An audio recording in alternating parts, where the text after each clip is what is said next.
amiga? Siyempre, no? Magsugat kita karon sa airport sa akong pamanhunon. Pamanhunon yun? As in? Siyempre. Plano na ba yun namong magpakasal? Bisan sa nagchat-chat pa mi. Mauman gani, nga moanhi siya sa Pilipinas. Aron maila-ilan niyang ako mga ginikanan o pamilya. Naon, may afam.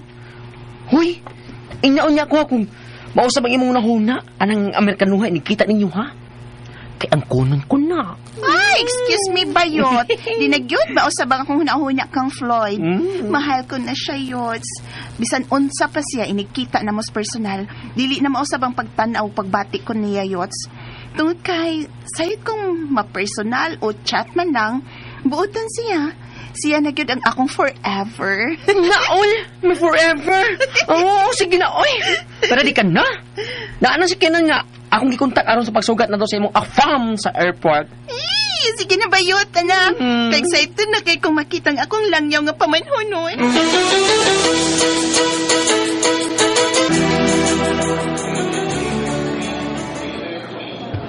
Asa man ang imong afam, oy? Dili ka hanis ka? Simba ko kadiha, Bayot, uy. Nanugutang mas scam ko. Amaw, mangkaka, uy. Kahibaw ko sa tanang detalye siyang flight, Bayot. Hala, tara ay! Sino ka na may gawas? Floyd! We're here! Hain ko si Ana, oy! Kanagong may way back na ako. Nga naguroy siyang bagahe. Honey! Naol! Mga klaro, bisan layo pa kayo. Puro paminaw ko, no? Masking anino ni Floyd, pamilyar ni mo. Of course, Bayot. Ay, hindi na siya. Sige! Chula na yun mo. Ay, sugatan sa naka siya, Bayot, ha? Honey! Oh, Abigail. Oh, you're more beautiful in person. Honey! Naol! Kapyot yan! Ilang daoy? Honey. Honey, my best friend, Oh, Yanta. I knew him. He's always in your pictures. Your partner in your TikTok videos. Yes, honey. Nauroy! Himan ko niya, oy! Lalaki gina ko. Hindi, ay. What does he say? Ay, da. Ay, Dada! Do you have a twin stage? Can I have him? Funny, man. Di ba naman sa noon ko? Sa bago ko nga basta. Isip na ko kanyang tao. Ba't man kang bayuta ka, uy? Ang tala mo, uy! Higutom na ko. Makakaano dyan tayo ning ugay-gay, girl. Nga niyan ang mong afam. Amiw.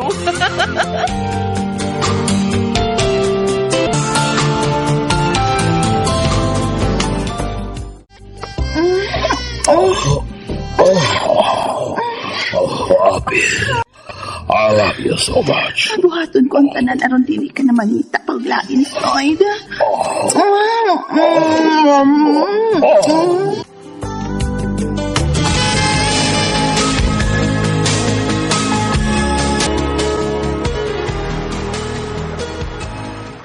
Kumusta inyong first night din sa first class nga resort and hotel? Amaw ka? First night ka dyan. Ang pahiyong baya. Kalarong contented. Uy, hay naman ron. Nakatog taon. Ha? Ipalabaanan gid ni mo. Gibuhat na ko ang tanan Bayot aron masatisfied jud siya. Ug kun mahimo sa iyang pagbalik sa States, mabinlan ko niya og anak. No? Sigurado ka na jud di ay ni Floyd? Ha? Abigail?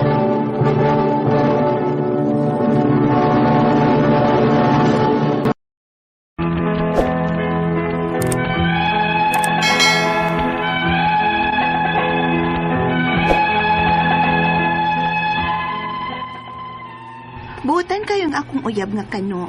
Maong na-inlove na dayon ko niyang daan bisag chat-chat pa mi permiro. Mary siya sa Pilipinas kay nagplano naming magpakasal. Apan mi balik pa siya sa States samtang nag-process may samong papers alang sa confiance visa. Unya.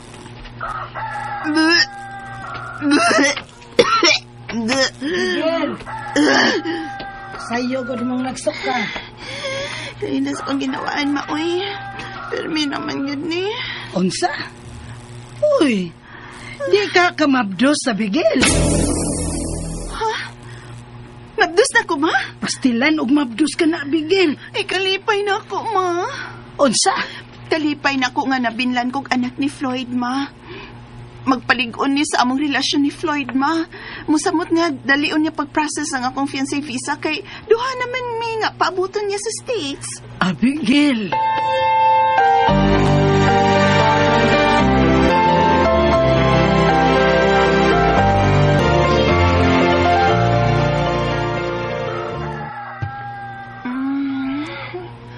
Ay, ang akong cellphone.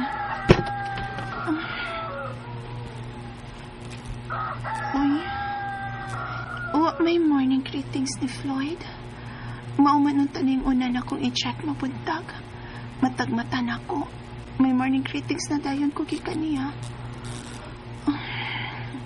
Busy lang git siguro siya.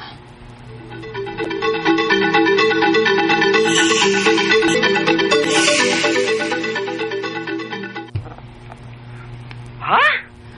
Nabala ka na ba ko bayot ay? Kay waman sab siya mag-online oy. Naunsa ka siya? Di ba nga, nasultihan naman to ni mo siya daan? Namagdos ka na? Oh, bayot. Hala! Ni atos naglatong Amerikanuhan ni mo, Zay! Unsa? Simbag ko kabayot oy. Ug di ko mo to ana. Dili ingon ana si Floyd nga akong nailhan. May na namong sabot nga magpakasal mi. Nalipay pa bang gani siya nga akong gisultihan nga may maabot naming anak. Mong dili mahitabong talikdan ko niya sa akong sitwasyon karon. Oh, hey! Wait! Dihila ka naman gulog maayo diha. Bika ni Be, anaon na ka sa inyo.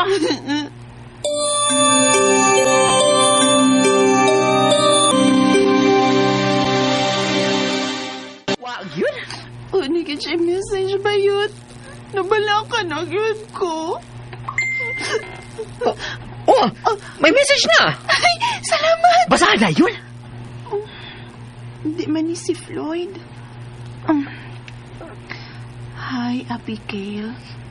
This is Murphy, Floyd's close relative.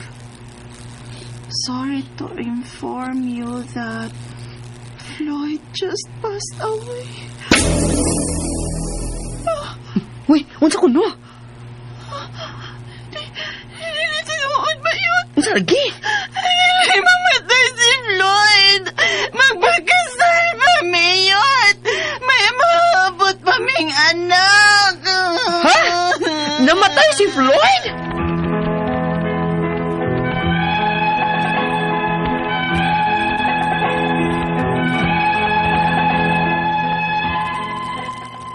Mitaliwan lang o kalit ang akong fiancé nga usa ka US citizen.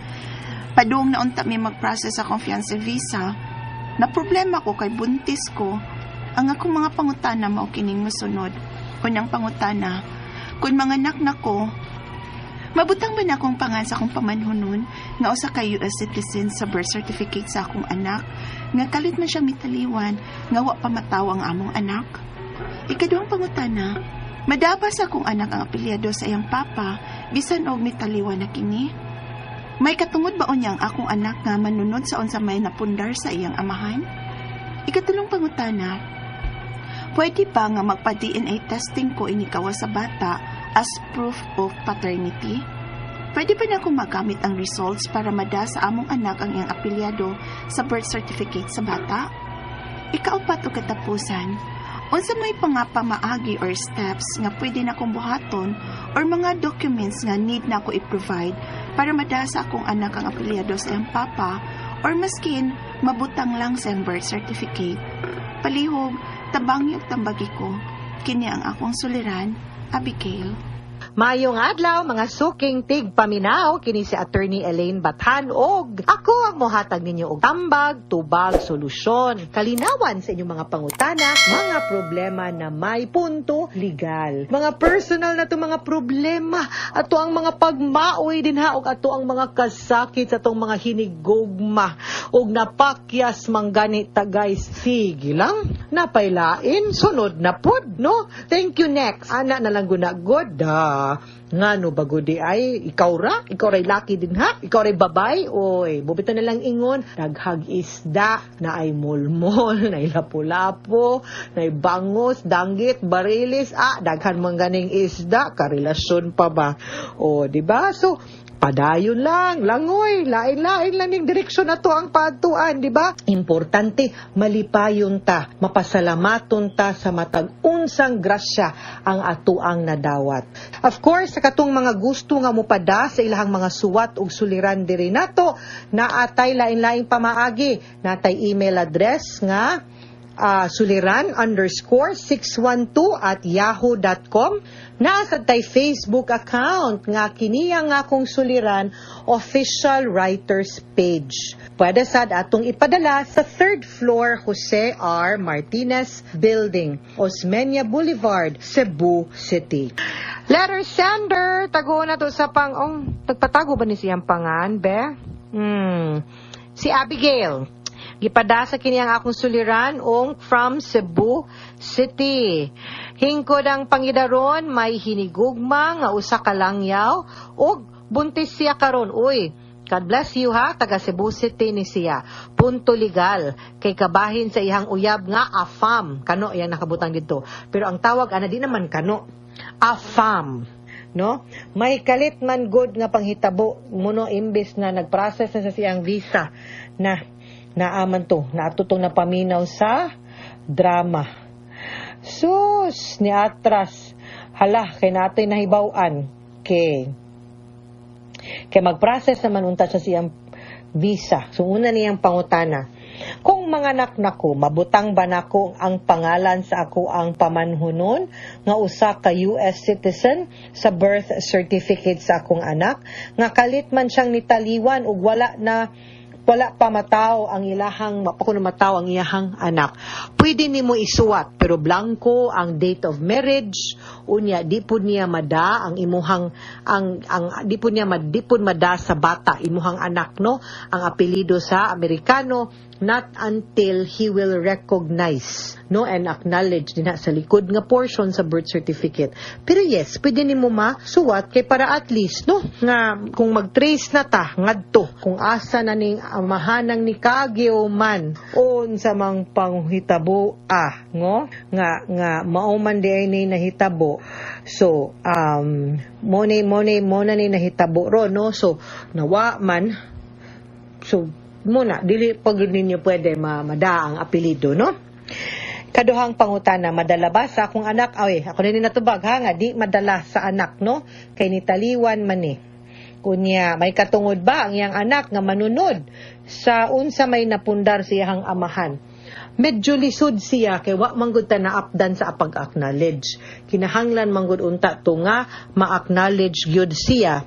Kay that is the proof of the paternity. Without proof of the paternity, dili ta makakuha. At most ragyod na butang nato nga siya'y papa pero di man good enough kay di man mo minyo kinahanglan gyud niya nga ipa-acknowledge. So mao lang gyud na. Mo lang po nay problema nato diha. Ikatulong pangutana, pwede ba nga magpa-DNA test ko inigawa sa bata as proof of paternity?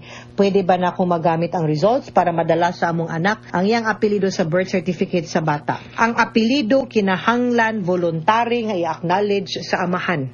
Dili pwede unless maadto tag korte niya mo file tag court order for the recognition or for the paternity, no? Ang problema saon pa man nato pagpa-acknowledge nga ning taliwan naman, no, medyo lisod-lisod na unless sa Amerika na ay specimen sa ilahang DNA, no, ang fluid ug ma-prove na nato diha dapita. O kana siguro basin pa lang pero murang tungason slight ha. Murang layo-layo tag-abtunon ani guys, pero sige lang, why imposible, pangitaag paagi, at least kibaw ka unsaon.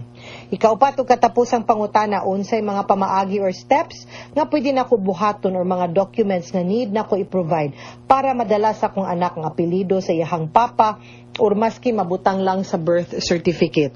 Mabutang siya, like I said, pwede. Ang pangutana, will that be enough proof para makaklaim ka? Ang akong tubag yun ana dili, no, kay kinahanglan magud i-acknowledge. But if naay laing proof, no, pananglitan, nagsuwat, nagdate, naminyo mo, nabuntis ka, or naay mga pag-acknowledge, no, nga naa siya, or ang pamilya mismo mo recognize nga siya, di man ganin niya mada ang apelido, at least basin sa binahinay, mahatagan pa di ay, no, we really don't know. So, let us try to see it that way. Ato dang tanawo, no, kung pwede ba, okay? Mga suking tigpaminaw, hinaut unta, no, nga naamoy nakutlo na pagtulunan karong adlaw. Kini si Attorney Elaine Bathan, daghan kayong salamat sa inyong pagpaminaw sa atong tulumanon. Hangtod sa sunod nga sugilanon, dinhigapon sa tuang programa, kini ang akong suliran. Gikan